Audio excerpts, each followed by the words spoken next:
8 years after the divorce, I ran into my ex-wife and my adoptive sister in a remote little town.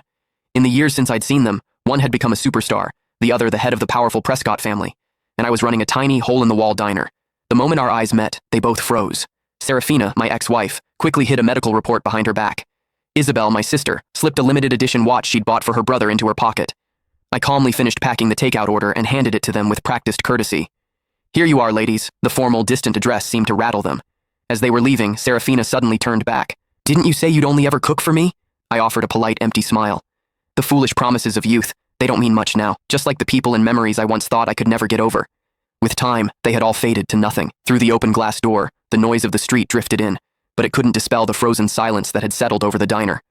The two women who had conspired to ruin me, to cast me out of my own home, now stood at the counter, unwilling to leave. Serafina clutched the plastic bag of food, choosing her words carefully. "Owen is injured and needs to recuperate. The facilities here are excellent, so we brought him to stay for a while. Mom and Dad, they came too," she added. "Do you want to see them?" I shook my head, wiping a grease stain from the countertop. "No, that's not necessary. Please give my regards to Mr. and Mrs. Prescott." I paused, then added, "Actually, it's probably best you don't mention me at all. Being associated with someone like me would only tarnish the Prescott name." At that, my adoptive sister Isabel's brow furrowed. "Noah, these past few years Noah!" A young woman with streaks of red in her hair bounced into the diner, instantly latching onto my arm like a koala. "I'm starving. The school cafeteria food was literal poison today," I chuckled, ruffling her hair.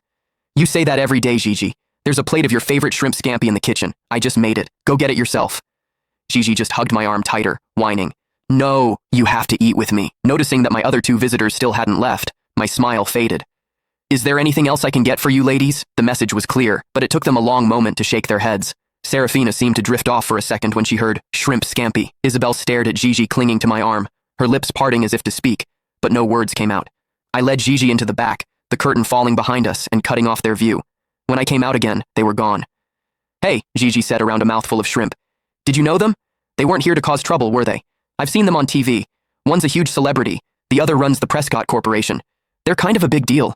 I placed another shrimp in her bowl. "Just regular customers," I said with a light laugh. "If I knew people like that, do you think I'd be running this little diner?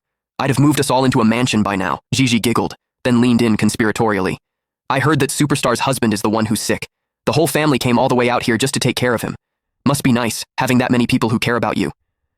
I said calmly, wiping a grain of rice from the corner of her mouth. "Oh, I knew exactly how much they doted on Owen Prescott. 8 years ago, for his sake, one of them had publicly accused me of slander and assault, sending me to prison. The other had announced to the world that I had taken my own life out of guilt, personally ensuring I was erased from the Prescott family forever. They worked in perfect seamless